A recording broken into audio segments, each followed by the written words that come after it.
जय हिंद दोस्तों। मेरा नाम है मयंक राजेश और मेरे इस चैनल में आप सभी का स्वागत है। दोस्तों, यहां हम बात करने वाले हैं जनरल स्टडीज की, यानी सामान्य अध्ययन की। सामान्य अध्ययन के विभिन्न विषयों पे हम बात करेंगे और हमारा पर्पस होगा कि विभिन्न प्रतियोगी परीक्षाओं के लिए आप एक अच्छी तैयारी कर सके। मेरे इस चैनल के माध्यम से मेरा यही पर्पस है।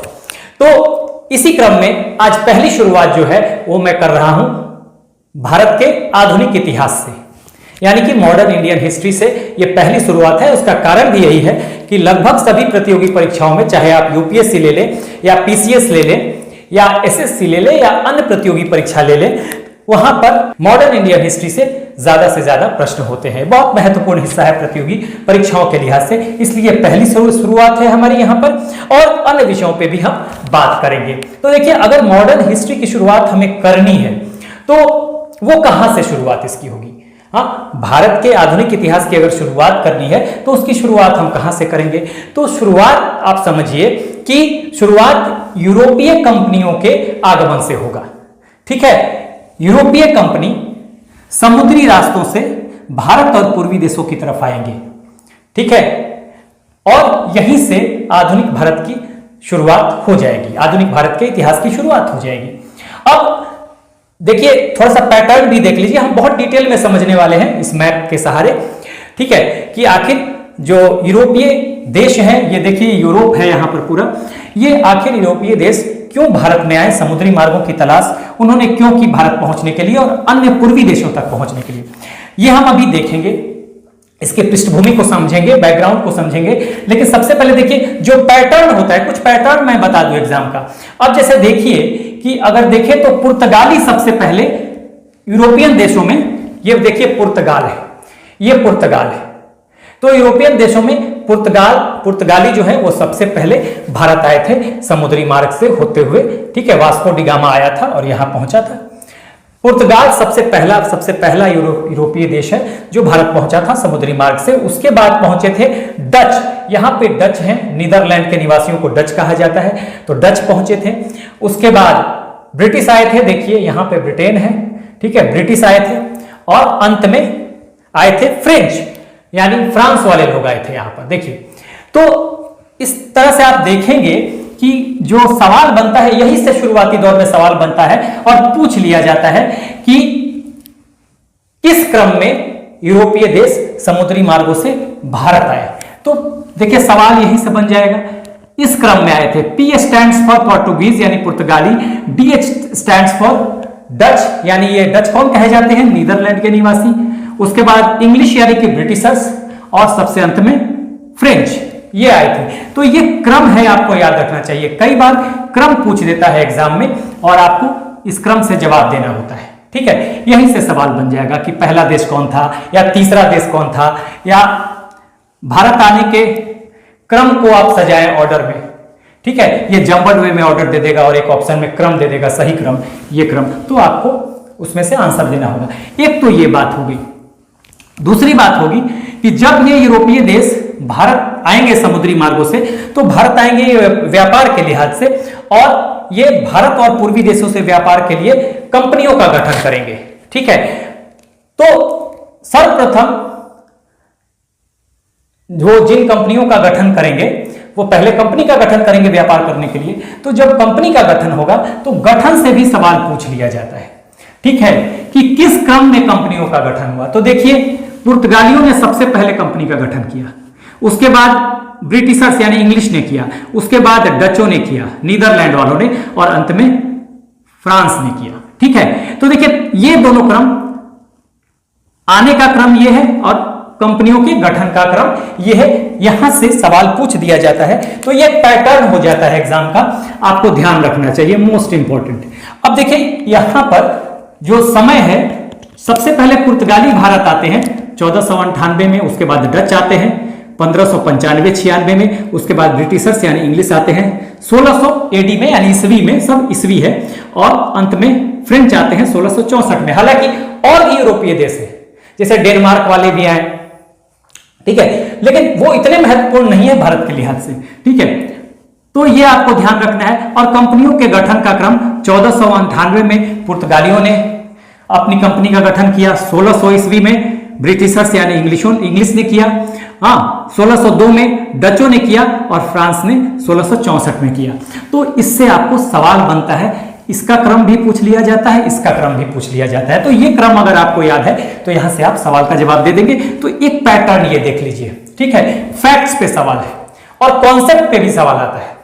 कॉन्सेप्ट पे भी सवाल किस तरह से आएगा, पूछ दिया जाएगा कि यूरोपीय देशों द्वारा भारत के लिए समुद्री मार्गों की खोज के कौन कौन से कारक हैं या फैक्टर्स हैं या कारण हैं। तो कुछ कारण यहां पे दे रहा हूं मैं, ठीक है। जैसे यूरोप में भारतीय सामानों की मांग, मसालों वसालों की बहुत ज्यादा डिमांड थी, तो ये एक कारक है। उस्मानिया साम्राज्य था, यहां तुर्की से उस्मानिया साम्राज्य का उदय हुआ था। उसने कुस्तुनतुनिया, देखिए यहां पर सब कुछ समझेंगे, कॉन्सेप्ट है। देखिए यहां पर फैक्ट्स हो गया, ये कॉन्सेप्ट हो गया, यहां पर कुस्तुनतुनिया है, सबको समझाऊंगा। तो उस्मानिया साम्राज्य की विजय कुस्तुनतुनिया पे, तो ये एक दे रहा है कारण। और पुनर्जागरण यानी रिनेसेंस, यूरोप में पुनर्जागरण हुआ था। तो इन तीनों को दे देगा, चौथा ऑप्शन दे देगा उपरोक्त सभी। तो आपका आंसर होगा उपरोक्त सभी, क्योंकि ये सभी फैक्टर्स हैं। तो इस तरह से सवाल देगा। इन सबको हम अभी कॉन्सेप्ट वाइज देखेंगे। तो फैक्ट्स पे भी सवाल आते हैं, कॉन्सेप्ट पे भी सवाल आते हैं। और कॉन्सेप्ट अगर आपका हो गया तो फिर आपकी पकड़ जीएस पे अच्छी तरह से हो जाएगी। तो यहां हम देखेंगे कि इसी क्रम में यूरोपीय देश भारत आते हैं। अगर हम भारत के आधुनिक इतिहास के लिहाज से देखें, इस क्रम में आते हैं और धीरे धीरे ये भारत के समाज पे प्रभाव डालेंगे, भारत के धर्म पे प्रभाव डालेंगे, अर्थव्यवस्था पे प्रभाव डालेंगे, राजनीति पे प्रभाव डालेंगे, यानी हर तरह से ये प्रभावित करेंगे भारत को, ठीक है। तो अभी हम एक बैकग्राउंड समझेंगे कि आखिर इन यूरोपीय देशों को समुद्री मार्गों की तलाश क्यों करनी पड़ी और ये समुद्री मार्गों से भारत और अन्य पूर्वी देशों में क्यों आए, इसकी एक पृष्ठभूमि समझेंगे। और फिर धीरे धीरे आज के वीडियो के बाद फिर हम देखेंगे पुर्तगाली किस तरह से आए, कैसे आए, फिर डचों को देखेंगे, फिर अंग्रेजों को देखेंगे और फिर फ्रेंच को देखेंगे अलग अलग वीडियो में। तो आज हम बैकग्राउंड समझने वाले हैं और इस सबको, इन तीनों फैक्टर्स जो हैं इसको हम समझेंगे कॉन्सेप्ट से, ठीक है। तो देखिए सबसे पहले अगर हम देखें तो देखिए यूरोपीय, ये एक मैप देख लीजिए, यहां पर ये भारत है, पाकिस्तान है आज का, देखिए अफगानिस्तान, ईरान, इराक, तुर्की, ये पूरा यूरोप है, ये अफ्रीका है, ये अरबियन पेनिसुला है, ठीक है। बीच में यहां पर देखिए, यहां पर नॉर्थ अटलांटिक, उत्तरी अटलांटिक महासागर है और ये दक्षिणी अटलांटिक महासागर, यानी कि पूरा ये अटलांटिक महासागर है। ये अटलांटिक महासागर का उत्तरी पार्ट है, उत्तरी हिस्सा है, और ये दक्षिणी हिस्सा है। और उसके बाद इधर उत्तरी अमेरिका और दक्षिणी अमेरिका, ये पूरा मैप हमने रखा हुआ है। अब देखिए आखिर हमें यह समझना है कि यूरोपीय देशों को क्यों आना पड़ा भारत, और भारत पहुंचने के लिए और अन्य पूर्वी देशों तक पहुंचने के लिए क्यों समुद्री मार्गों की तलाश करनी पड़ी। अब इससे पहले कि हम इन कारणों को समझें, कॉन्सेप्ट लेन का, कॉन्सेप्ट वाइज इन सब फैक्टर्स को देखें, यूरोपीय देशों द्वारा भारत के लिए समुद्री मार्गों की खोज के कारणों को हम समझे, कॉन्सेप्ट वाइज समझना है। उसके पहले हमें इस पर विचार करना होगा कि भारत का विदेशों से संबंध कितना पुराना है, ठीक है। तो आप देखेंगे कि इसके प्रमाण हैं कि विदेशों से संबंध पुराना है और प्राचीन काल से ही है। प्राचीन काल में अगर आप देखें, प्राचीन काल में, एंशिएंट पीरियड में आप इंडस वैली सिविलाइजेशन यानी सिंधु घाटी सभ्यता जब पढ़ते हैं तो आपको यहां पर एक साइट मिलता है गुजरात में, और वो साइट है लोथल, समझिएगा लोथल। और इस लोथल में मिलता है गोदीवाड़ा, जिसको कि अंग्रेजी में कहेंगे डॉकयार्ड, एक तरह का सी पोर्ट है, ये बंदरगाह है, समुद्र के किनारे है। और इस लोथल में आप देखेंगे कि मोहरें मिली है, किसकी? मिस्र की मोहरें मिली है, मिस्र की सभ्यता के। और ये इराक में देखिए, ये इराक जो है, इस इराक में मेसोपोटामिया की सभ्यता थी, उसकी भी मोहरें यहां पर मिली है, यानी लोथल में मिली है। इसका मतलब यह है कि जो मोहरें मिली हैं, सील मिला है, इसका मतलब यह है कि प्राचीन काल से ही भारत के विदेशों से व्यापारिक संबंध थे, और जब व्यापारिक संबंध थे तो सांस्कृतिक संबंध भी रहे होंगे। ठीक है, तो यह हम अंदाजा लगाते हैं। तो प्राचीन काल की बात होगी। लेकिन मध्यकाल में क्या था? ठीक है, मध्यकाल की अगर हम बात करें, यहां तो हमने देख लिया, यहां पे लोथल था और लोथल पे हम बात कर रहे थे। लेकिन मध्यकाल में अगर हम मध्यकाल की बात करें तो मध्यकाल में आप देखेंगे कि मध्यकाल में भी भारत का व्यापार होता था और दो मार्गों से होता था। ये तो प्राचीन काल की बात हो गई। लेकिन मध्यकाल में अगर हम मध्यकाल काल की बात करें यानी मिडाइवल पीरियड की बात करें, ठीक है, तो इस समय भी व्यापार यूरोप से था। ठीक है, व्यापार यूरोप से था। कैसे था भाई? तो दो मार्गों से था। तो दो मार्ग कैसे थे भाई? देख लीजिए। एक मार्ग स्थल मार्ग था, समझिएगा, एक मार्ग स्थल मार्ग था। हाँ, और जो यूरोप का व्यापार था स्थल मार्ग से, वो कैसे होता था? देखिए, भारत उस समय, पाकिस्तान भी भारत का हिस्सा था। तो अगर हम क्रम से देखें तो ये और ये भारत हो गया उस समय। आज का क्रम देखें तो भारत, पाकिस्तान, अफगानिस्तान, ईरान, इराक और तुर्की, यानी एक मार्ग था स्थल मार्ग। ठीक है, स्थल मार्ग था। तो इस मार्ग से व्यापार होता था मध्यकाल में। ठीक है, एक रूट ये था, एक रूट ये था जहां मध्यकाल में व्यापार होता था। एक स्थल मार्ग था और स्थल मार्ग क्या था? ये वाला था। सामान भारत से जाएगा स्थल मार्ग से और यहां से इस स्थल मार्ग से जाकर ये पहुंचेगा तुर्की। ठीक है, भारत से निकलेगा या तो अफगानिस्तान जाएगा या ईरान जाएगा सीधा, उसके बाद इराक जाएगा, फिर तुर्की जाएगा या ईरान से डायरेक्ट तुर्की में भी जा सकता है और जाकर फिर ये यूरोप में इन करेगा। यानी अगर आप इस मार्ग का इस्तेमाल करते हैं तो आपको तुर्की जाना अनिवार्य है। बिना तुर्की गए आप यूरोप में प्रवेश नहीं कर सकते हैं। ठीक है, तो एक तो ये मार्ग था। दूसरा मार्ग क्या था? दूसरा मार्ग ये वाला था, ये हिंद महासागर वाला। ये होता क्या था? ये अरब नियंत्रण में था। एक मार्ग ये स्थल मार्ग था और दूसरा मार्ग था ये अरब नियंत्रण वाला हिंद महासागर। और यहां होता क्या था? यहां से सामान चढ़ा दिया जाएगा भारत से जहाजों में। और ये देखिए, ये है पर्शियन गल्फ, फारस की खाड़ी, ये वाला, और ये है लाल सागर, रेड सी। ठीक है ना? तो या तो ये फारस की खाड़ी से जाएगा या ये रेड सी से जाएगा पानी में, फिर ये अरबियन पेनिसुला पे कुछ दूर तक जमीन पे चलेगा और फिर ये जो लाल वाला हिस्सा आप देख रहे हैं ये भूमध्य सागर है। ये भूमध्य सागर में जाएगा सामान और ये भूमध्य सागर में जाकर फिर यहां पे यूरोप के जो पूर्वी तट पर देश हैं, जैसे ये इटली हो गया, ये ग्रीस हो गया, यहां पे फ्रांस हो गया, पूर्वी तट वाले देशों के तट पे सामान उतारा जाएगा और फिर वहीं से पूरे यूरोप में सप्लाई होगी सामानों की, व्यापारिक सामान जो होंगे। तो इस तरह से दो मार्ग, एक स्थल मार्ग और एक अरब कंट्रोल वाला मार्ग। हालांकि ऐसी बात नहीं थी कि इस स्थल मार्ग से दिक्कतें नहीं थी। दिक्कतें उस समय भी बहुत ज्यादा थी। क्यों? क्योंकि देखिए, कई देशों की सीमाओं से होकर गुजरना पड़ता था। हर देश की कर व्यवस्था अलग अलग थी। ठीक है, रास्ते दुर्गम थे, घने जंगल, पहाड़, मौसम में बदलाव। आप देखेंगे कि इस अफगानिस्तान वाले रास्ते पे बहुत कम दर्रे हैं, जैसे खैबर दर्रा, बोलन दर्रा, जिससे गुजरा जा सकता है। मतलब दर्रा क्या होता है? खैबर पास, बोलन पास, जिससे कि हम जा सकें, रास्ता होता है पहाड़ों में। तो बहुत कम दर्रे थे।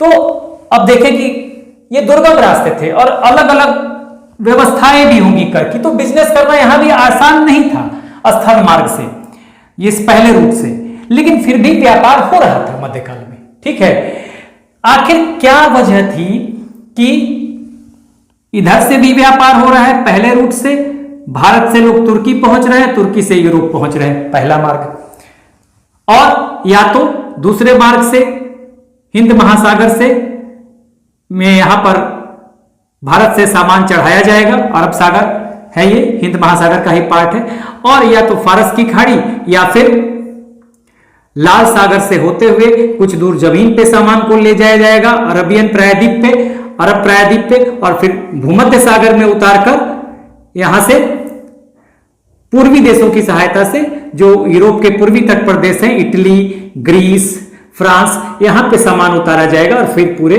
यूरोप में सप्लाई होगा। ठीक है, तो 2 मार्ग हो रहे थे यहां पे, बट क्या जरूरत पड़ी फिर कि इन्हें समुद्री मार्गों की तलाश करनी पड़ी। अब देखिए यहां पर सब कुछ छुपा हुआ है, ये जो ग्रीन वाला पार्ट देख रहे हैं, यहां पर यूरोप में कुस्तुनतुनिया है, ठीक है ना, कुस्तुनतुनिया है। अब यहां पे आप समझिएगा एक चीज को, यहां पर देखिएगा कि ये जो कुस्तुनतुनिया है ये बहुत महत्वपूर्ण है, ठीक है। ये जो कुस्तुनतुनिया है यहां पे मैंने लिखा हुआ है, ये बहुत महत्वपूर्ण है, ये ग्रीन वाला जो पार्ट है। देखिए जब आप भारत से स्थल मार्ग से जा रहे हैं, तुर्की पहुंचते हैं, तुर्की पहुंचना तो आपके लिए अनिवार्य है क्योंकि यही एंट्री पॉइंट है। उसके बाद तुर्की और यूरोप के बीच में, इसी को देखिए, ये अगर यूरोप है, यहां पर देखिएगा ये है यूरोप, हाँ, और ये है तुर्की जो मैंने बनाया हुआ है। अब यहां पर देखिएगा यहीं पे मैंने बनाया हुआ है, जो ग्रीन वाला पार्ट है ये कुस्तुनतुनिया, ठीक है, ये कुस्तुनतुनिया है। अब यहां पे समझिएगा कि ये जो कुस्तुनतुनिया है इसके बीच में आप समझिएगा कि यहां पर इसी फिगर को मैंने यहां बनाया हुआ है, इधर है काला सागर, इधर है मरमरा सागर, ध्यान दीजिएगा, और बीच में एक जल संधि है तुर्की और यूरोप के बीच में। इस जल संधि को कहते हैं बास्पोरस की जल संधि। सब कुछ नोट करते रहिएगा, कई बार यह सवाल पूछ दिया जाता है, ठीक है। तुर्की से जब हम यूरोप में पहुंचते हैं, यह सवाल आता है कई बार, तो तुर्की से यूरोप में उस समय पहुंचने के लिए, हाँ, या कुस्तुनतुनिया पहुंचने के लिए, देखिए आज जो ये कुस्तुनतुनिया है, इस कुस्तुनतुनिया का आज नाम इस्तांबुल है। आपको मैं बता दूं, इस कुस्तुनतुनिया को उस समय ये यूरोप में था, ठीक है, जबकि मैं बात कर रहा हूं। बाद में तुर्की इसको उसी समय लेगा, आगे मैं बताऊंगा। उस्मानिया साम्राज्य, यहां से ऑटोमन तुर्क्स हैं, ये उस्मानिया साम्राज्य, ये कुस्तुनतुनिया को अपने कंट्रोल में लेंगे, उस समय यूरोप का हिस्सा है।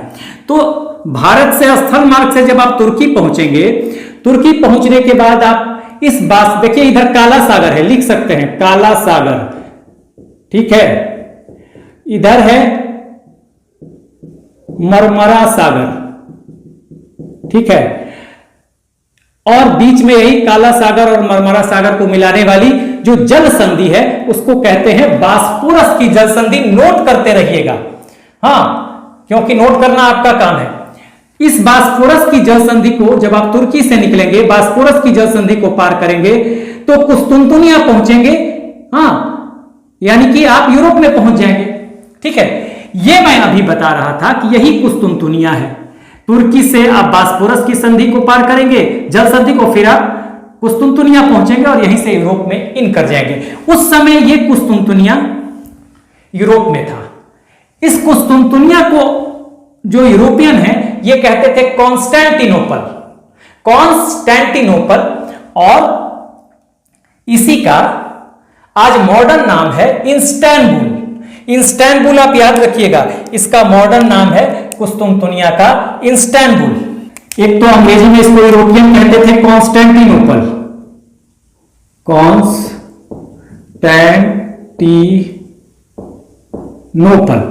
और आधुनिक नाम है, आधुनिक नाम की अगर हम बात करें तो यह नाम होगा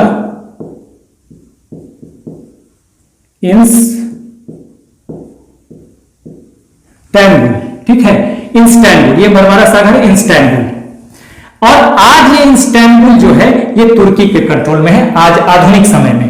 तो कुस्तुनतुनिया का दूसरा नाम कॉन्स्टेंटिनोपल हो गया, जिसे यूरोपियन, अरबवासी कुस्तुनतुनिया कहते थे, कॉन्स्टेंटिनोपल कहते थे यूरोपियंस, और आज का आधुनिक नाम इस्तांबुल, ठीक है ना।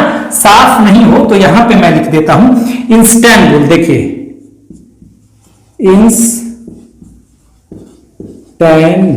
ये आप याद रखिएगा, ये आज आधुनिक नाम है इसी कुस्तुनतुनिया का या कॉन्स्टेंटिनोपल का, ध्यान रखिएगा, इस्तांबुल।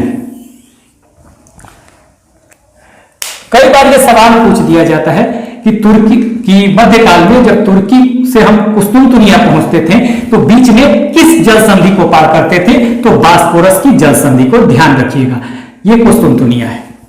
तो बास्पोरस की जल संधि को पार करते ही कुस्तुनतुनिया पहुंचेंगे और फिर यूरोप पहुंचेंगे। ये दोनों पॉइंट आपको समझना बहुत जरूरी है, ठीक है। तो अब आखिर क्या हुआ? इसी कुस्तुनतुनिया में राज छुपा हुआ है। देखिए क्यों समुद्री मार्गों की खोज करनी पड़ी, अब आपको पता चलेगा। यहां पर समझिएगा, देखिए हुआ क्या कि यहां पर आप जानते हैं कि जब आप विश्व का इतिहास पढ़ेंगे तो यूरोप में एक रोमन साम्राज्य हुआ करता था। रोमन साम्राज्य, R stands for Roman empire. यह रोमन अंपायर एक समय ऐसा आता है, हम डिटेल में नहीं जाएंगे, एक समय ऐसा आता है, प्राचीन काल में रोमन साम्राज्य हुआ करता था, एक समय ऐसा आता है कि रोमन साम्राज्य डिवाइड हो जाता है और यह रोमन साम्राज्य पश्चिमी रोमन साम्राज्य और पूर्वी रोमन साम्राज्य में डिवाइड होता है। यानी कि वेस्टर्न रोमन साम्राज्य और ईस्टर्न, यहां पे आप वेस्ट और ईस्ट ऐसे भी लिख सकते हैं। पश्चिमी रोमन साम्राज्य, पूर्वी रोमन साम्राज्य, ठीक है। पश्चिमी रोमन साम्राज्य की राजधानी कौन सी थी? पश्चिमी रोमन साम्राज्य की राजधानी थी रोम, जो इटली का आज का, ये इटली है, इसकी राजधानी आज भी रोम है, ध्यान रखिएगा। तो पश्चिमी रोमन साम्राज्य की राजधानी थी रोम। और पूर्वी रोमन साम्राज्य, देखिए पूर्वी रोमन साम्राज्य को ही कहते थे बैजेंतिया साम्राज्य या बाइजेंटाइन अंपायर, पूर्वी रोमन साम्राज्य, और इसको कहते थे, यहां पे मैं लिख देता हूं,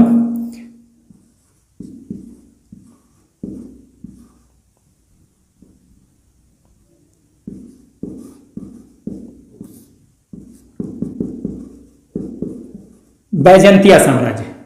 और इसी की राजधानी देखिए, पश्चिमी रोमन साम्राज्य की राजधानी रोम और पूर्वी रोमन साम्राज्य की राजधानी जो बैजेंतिया साम्राज्य है, कुस्तुनतुनिया, ध्यान रखिएगा, कुस्तुनतुनिया।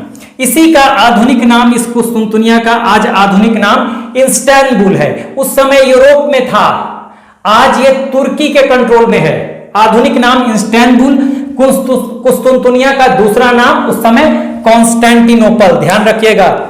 यूरोपियन कॉन्स्टेंटिनोपल कहते थे, कॉन्स्टेंटिनोपल, जबकि अरबवासी इसे कुस्तुनतुनिया कहते थे। तो ध्यान रखिएगा, रोमन साम्राज्य है था प्राचीन काल में, ये डिवाइड होता है पश्चिमी रोमन साम्राज्य यानी वेस्टर्न रोमन एम्पायर, पूर्वी रोमन साम्राज्य यानी ईस्टर्न रोमन एम्पायर। पश्चिमी रोमन साम्राज्य की राजधानी रोम थी, जो इटली की राजधानी है आज, और पूर्वी रोमन साम्राज्य की राजधानी थी कुस्तुनतुनिया, ठीक है। पूर्वी रोमन साम्राज्य को ही बैजेंतिया साम्राज्य कहते थे, या फिर इसको कहा जाता था बैजेंतिया साम्राज्य, देखिए नोट कर लीजिएगा, या बाइजेंटाइन अंपायर, ठीक है।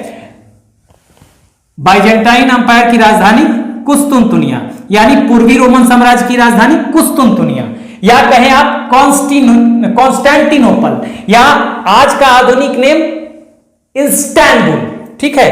तो ये था।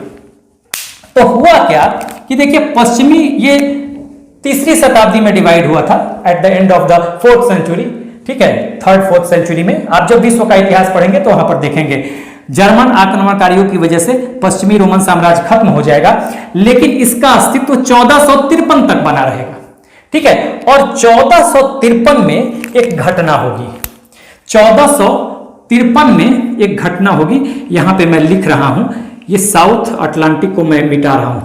1453, देखिएगा 1453 एडी में, 1453 एडी में एक घटना होगी। क्या होगी भाई? देखिए ये तो पहले ही खत्म हो जाएगा पश्चिमी रोमन साम्राज्य, लेकिन 1453 तक ये बैजेंतिया साम्राज्य का अस्तित्व है और यहां पर कुस्तुनतुनिया है, ठीक है, इसकी राजधानी। अब यहां पर होगा क्या कि 1400, व्यापार चल रहा है अभी तक, लेकिन 1453 में क्या होगा कि यहां से एक उस्मानिया साम्राज्य का उदय होगा। उस्मानिया साम्राज्य छोटा था, लेकिन धीरे धीरे ये विशाल होता गया, विशाल होता गया, बड़ा होता हो गया, और एक दिन ऐसा आया कि इसने बैजेंतिया साम्राज्य को चुनौती दे दी। उस्मानिया साम्राज्य ने, इसी को हम अंग्रेजी में तुर्की से उदय हुआ, उस्मानिया साम्राज्य का। और ये तुर्की से जब उदय होता है तो इसको ऑटोमन तुर्क्स कहते हैं, ऑटोमन तुर्क्स अंपायर अंग्रेजी में, ठीक है। ये बैजेंतिया साम्राज्य को क्या करता है, ये जो उस्मानिया साम्राज्य या ऑटोमन तुर्क्स अंपायर हैं, ये उस्मानिया जो है 1453 में बैजेंतिया साम्राज्य को हरा देते हैं और इस तरह से कुस्तुनतुनिया जो कि बैजेंतिया साम्राज्य की राजधानी है, कुस्तुनतुनिया पे इनकी विजय हो जाती है। देखिए कुस्तुनतुनिया पे ये विजय हो जाएगी इनकी, ध्यान दीजिएगा, कुस्तुनतुनिया पे इनकी विजय हो जाएगी। कब? 1453 में। यहां भी मैं लिख देता हूं 1453 में क्या होगा,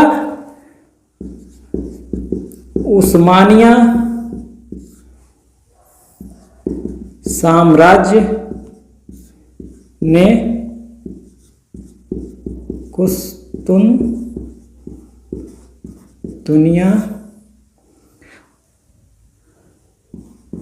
पर, उस्मानिया साम्राज्य का कुस्तुनतुनिया पर नियंत्रण, ध्यान रखिएगा, नियंत्रण। 1453 में यह घटना होती है। ऑटोमन तुर्क से यहां से उठते हैं और कुस्तुनतुनिया पे अधिकार कर लेते हैं, क्योंकि इन्होंने बाइजेंटाइन अंपायर को हरा दिया। बाइजेंटाइन अंपायर यानी बैजेंतिया साम्राज्य की ही राजधानी थी, यानी पूर्वी रोमन साम्राज्य की राजधानी कौन सी थी? कुस्तुनतुनिया, यही कुस्तुनतुनिया। तो इस कुस्तुनतुनिया को आपको ध्यान रखना पड़ेगा कि ये पूर्वी रोमन साम्राज्य की राजधानी थी कुस्तुनतुनिया या कॉन्स्टेंटिनोपल, या आधुनिक नाम इस्तांबुल। आज ये तुर्की के कंट्रोल में है।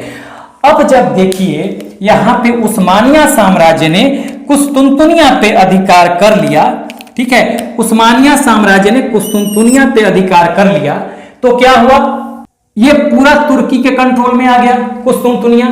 उसके बाद इन लोगों ने क्या किया कि यहां पर हेवी टैक्सेस लगाना शुरू किया उस्मानिया साम्राज्य वालों ने, ठीक है, उस्मानिया साम्राज्य वालों ने हेवी टैक्सेस लगाना शुरू किया। हाँ, व्यापारियों को तरह तरह से परेशान करना शुरू किया। परेशानी इतनी बढ़ गई कि अंत में व्यापारियों ने इस रास्ते से व्यापार करना छोड़ दिया, ठीक है।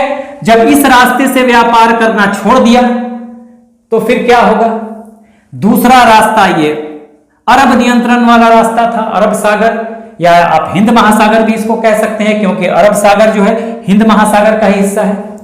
जब एक जगह से व्यापार बंद हो गया तो ये तो अरब के नियंत्रण में ये वाला रास्ता था, ये मार्ग था, तो अब इनकी मोनोपोली बढ़ जाएगी और ये भी व्यापारियों को तरह तरह से परेशान करना शुरू कर देंगे।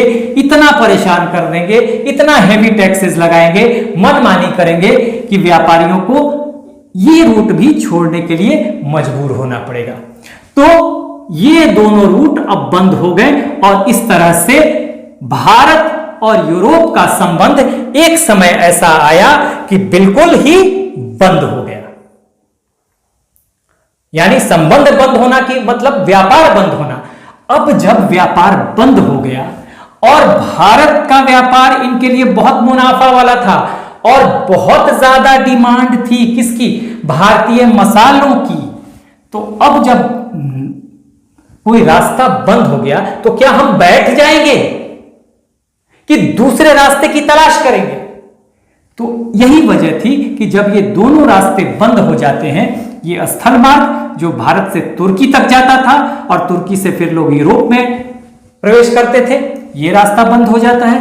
ये अरब नियंत्रण वाला ये रास्ता भी बंद हो जाता है। इसीलिए यूरोपियन देशों को फिर नए मार्गों के तलाश के लिए मजबूर होना पड़ेगा, ठीक है, नए मार्गों के तलाश के लिए मजबूर होना पड़ेगा।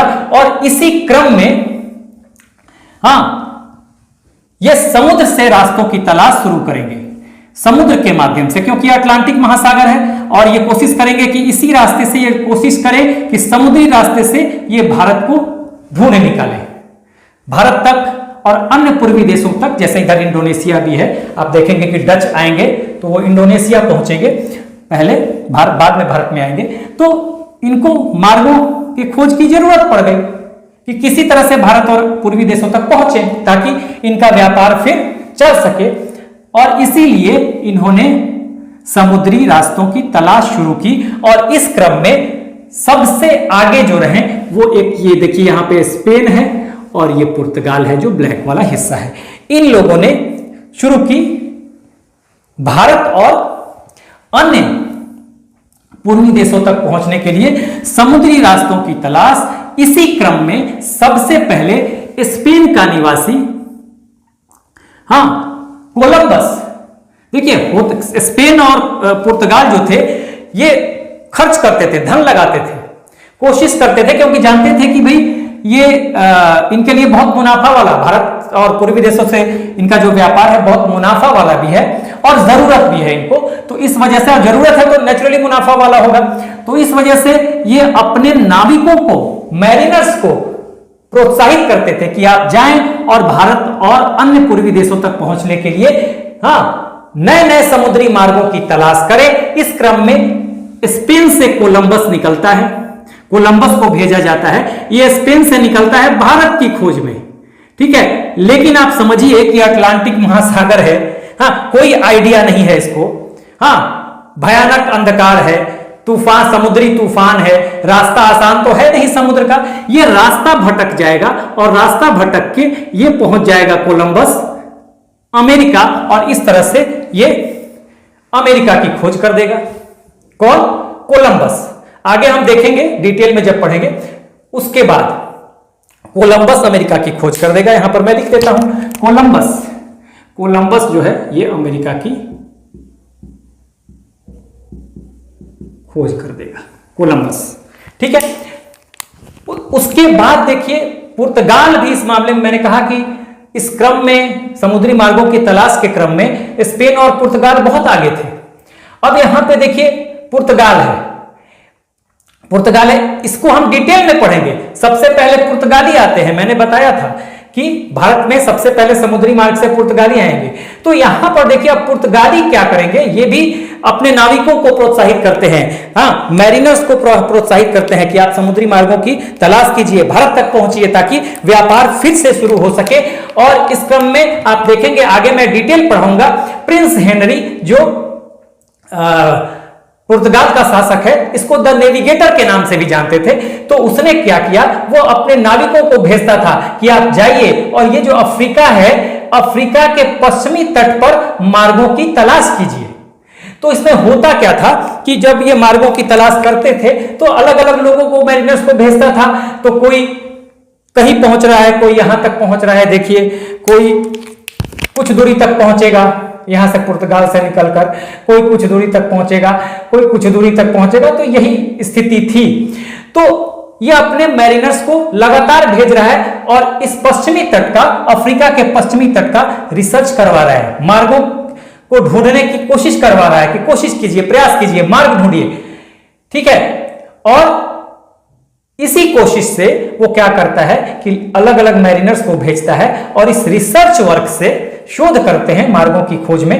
और इस शोध से वो क्या करता है, शोध के आधार पर, इस रिसर्च के आधार पर प्रिंस हेनरी एक अफ्रीका के पश्चिमी तट का मैप तैयार करवाता है, नक्शा तैयार करवाता है और नक्शा तैयार करके ये देता है। एक मैरिनर है बार्थोलोमोडियास, तो बार्थोलोमोडियास को देता है और फिर बार्थोलोमोडियास चलेगा यहां से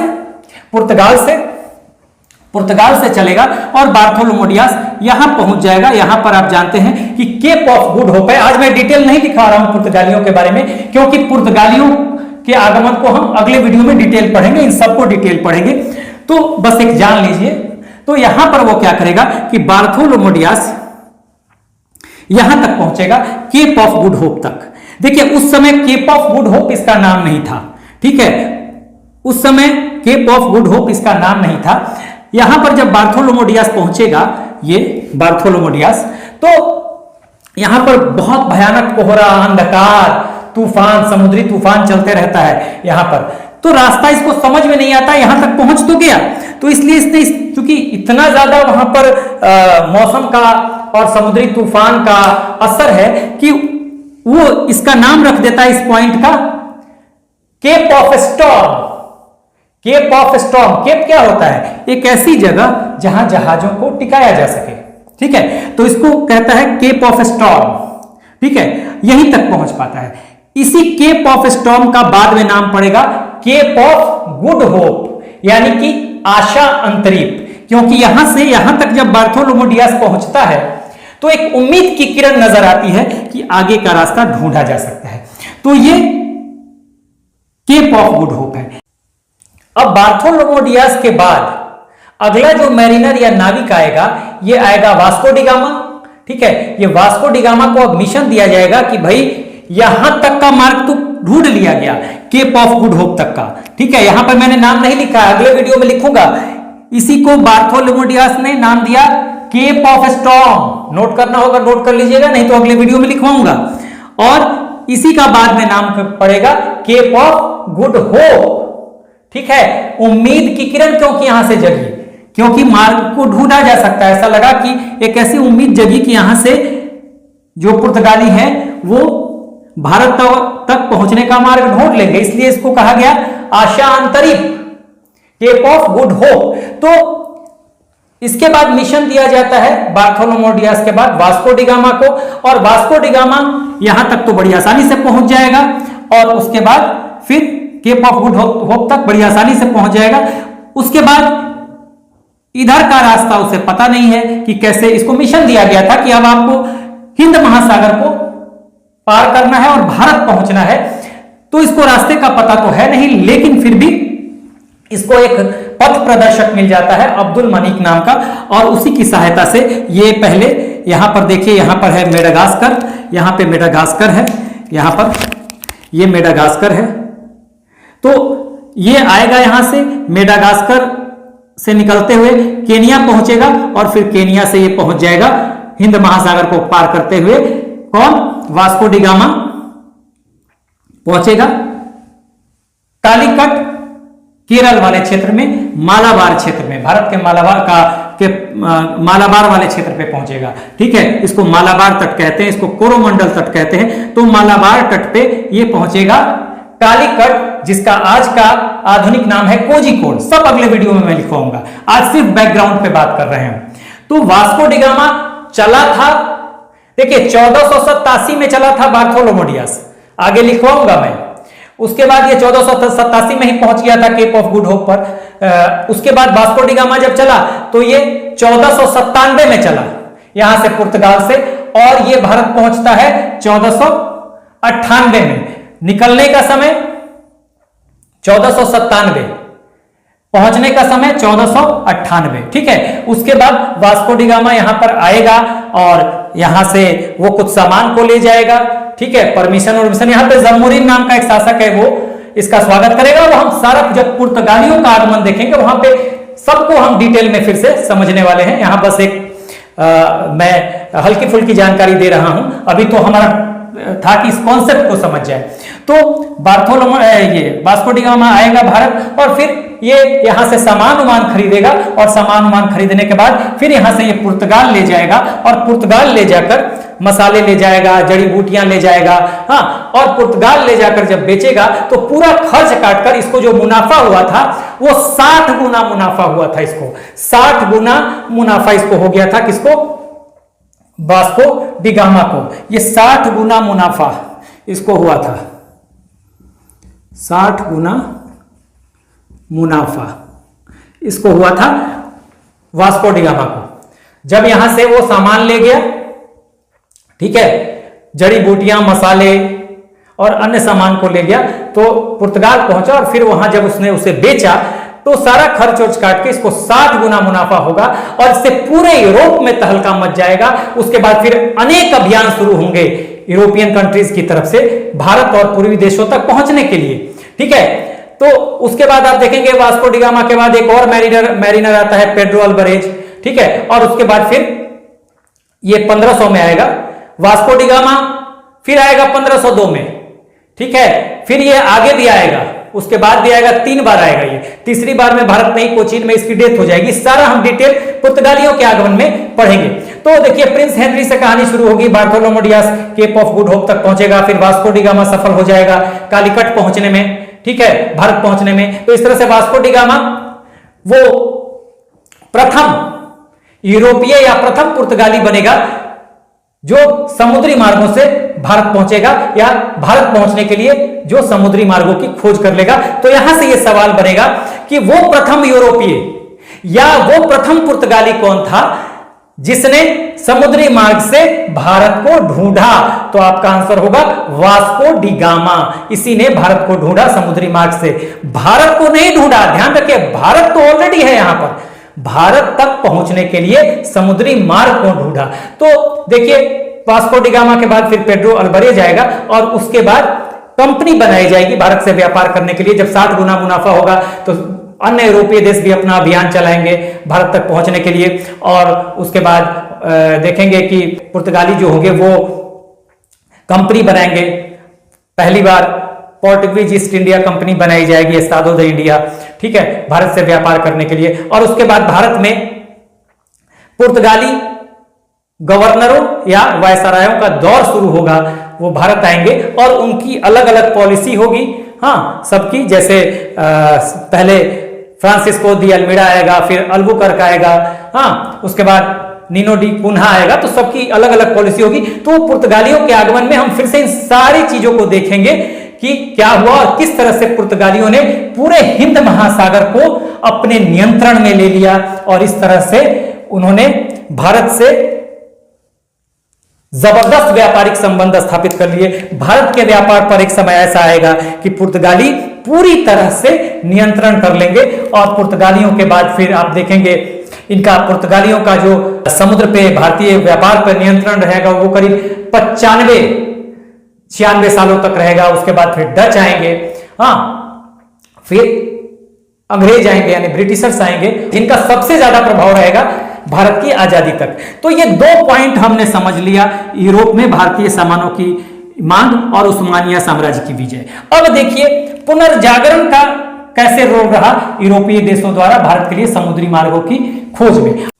अब यहां समझने वाली एक महत्वपूर्ण बात यह है कि जिस समय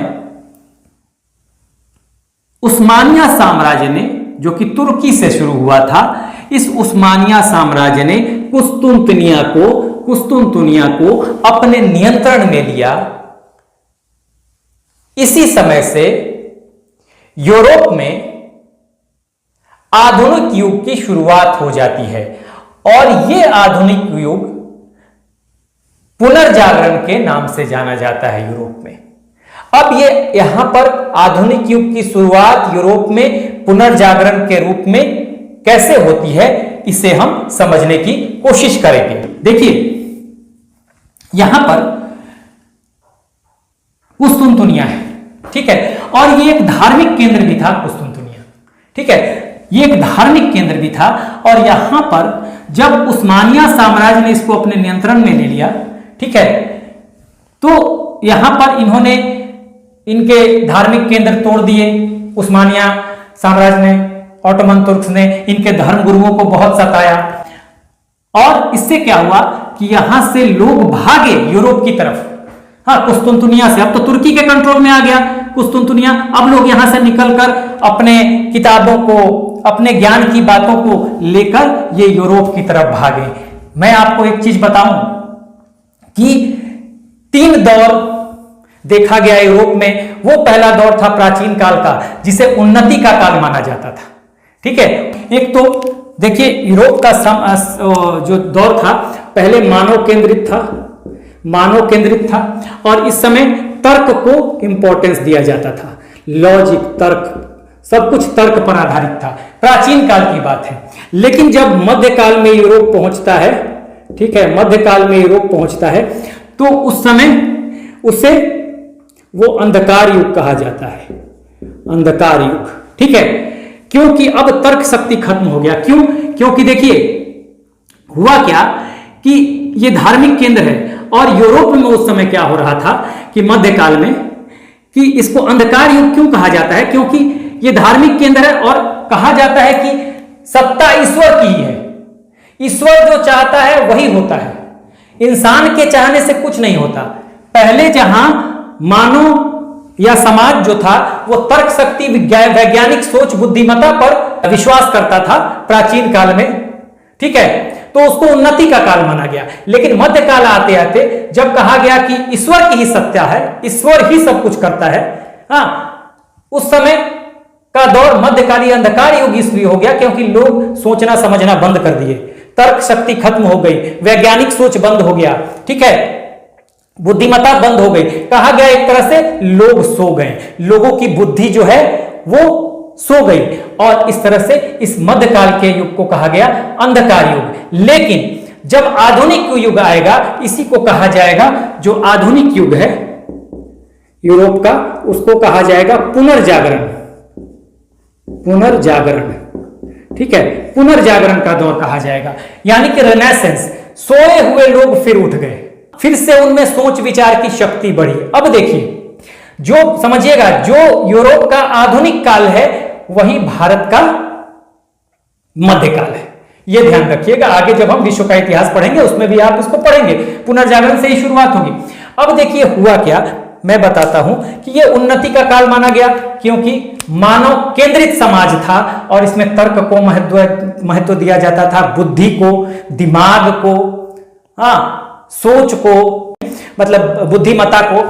मध्यकाल अंधकार का युग था क्योंकि यहां लोगों ने सोचना बंद कर दिया, क्योंकि कहा गया कि जो भी करता है ईश्वर ही करता है, ईश्वर की ही सत्ता है, आपको कुछ सोचने समझने की जरूरत नहीं है। तो इसलिए इसे सुपरस्टिशन में लोग चले गए और फिर आधुनिक युग पुनर्जागरण का युग कहा गया। और ऐसा क्यों हुआ, पुनर्जागरण ने कैसे रोल अदा किया अपना, हाँ, समुद्री मार्गों की खोज में। तो देखिए, जब कुस्तुनतुनिया एक धार्मिक केंद्र था, यहां धर्म गुरुओं को सताया गया, मारा गया, हाँ, धार्मिक केंद्र तोड़ दिए गए, तब लोग यहां से भाग के यूरोप चले। और तब उन्होंने यह सोचा कि भाई, जब यह कहा जाता है कि ईश्वर अच्छा ही करता है और ईश्वर की ही सत्ता है, तब कैसे इस ऑटोमन तुर्क्स ने, उस्मानिया साम्राज्य ने कुस्तुनतुनिया पे नियंत्रण कर लिया, कैसे इतनी ज्यादती हो गई धर्म गुरुओं के साथ। ईश्वर ने धर्म गुरुओं को और यहां के लोगों को, बैजंतिया साम्राज्य के लोगों की मदद क्यों नहीं की, करना चाहिए। तब लोगों के दिमाग में आया कि नहीं, ईश्वर नहीं, हाँ, ईश्वर नहीं, इंसानी ताकत और इंसानी बुद्धि ही बड़ी चीज है। और फिर लोग सोकर उठते हैं और इसी को कहा जाता है अंधकार युग से निकलकर यूरोप पुनर्जागरण दौर में पहुंचता है। लोग यहां से अपने ज्ञान की बातों को, बहुत बड़े बड़े स्कॉलर हैं, वो ज्ञान की बातों को, हाँ, लेकर यूरोप की तरफ भागेंगे, क्योंकि अब इस कुस्तुनतुनिया पे अधिकार तुर्की का हो गया। यूरोप की तरफ भागेंगे, वहां प्रिंटिंग प्रेस का विकास होगा यूरोप में, हाँ, किताबें छपेंगी, लोग पढ़ना शुरू करेंगे, आधुनिक तकनीक, आधुनिक सोच विकसित होगी लोगों में। तर्क शक्ति पे फिर ये जो तर्क शक्ति खत्म हो गई थी मध्यकाल में, ये तर्क शक्ति फिर बढ़ेगी, ठीक है, ये तर्क शक्ति फिर बढ़ेगी लोगों की। लोग आधुनिक रूप से, वैज्ञानिक रूप से सोचने लगेंगे और इस सोच का परिणाम ये होगा कि आधुनिक तकनीक नए नए यंत्रों का विकास करेगी। नए नए यंत्रों के विकास से, हाँ, जलयान, नए नए यंत्र जो सहायता करेंगे, हाँ, विज्ञान नई नई चीजों को देगा जो सहायता करेंगे, नए नए यंत्र बनेंगे जो सहायता करेंगे समुद्री मार्गों की खोज में, ठीक है। लोग अपने तर्क से, अपने विज्ञान से, नए यंत्रों के आविष्कार से, हाँ, ये यूरोपीय जो है फिर इन समुद्री मार्गों की खोज करेंगे और समुद्री मार्गों से ये भारत और अन्य पूर्वी देश में ये पहुंच जाएंगे। और इस तरह से पुनर्जागरण ने भी एक महत्वपूर्ण रोल अदा किया यूरोपीय देशों द्वारा भारत के लिए समुद्री मार्गों की खोज में।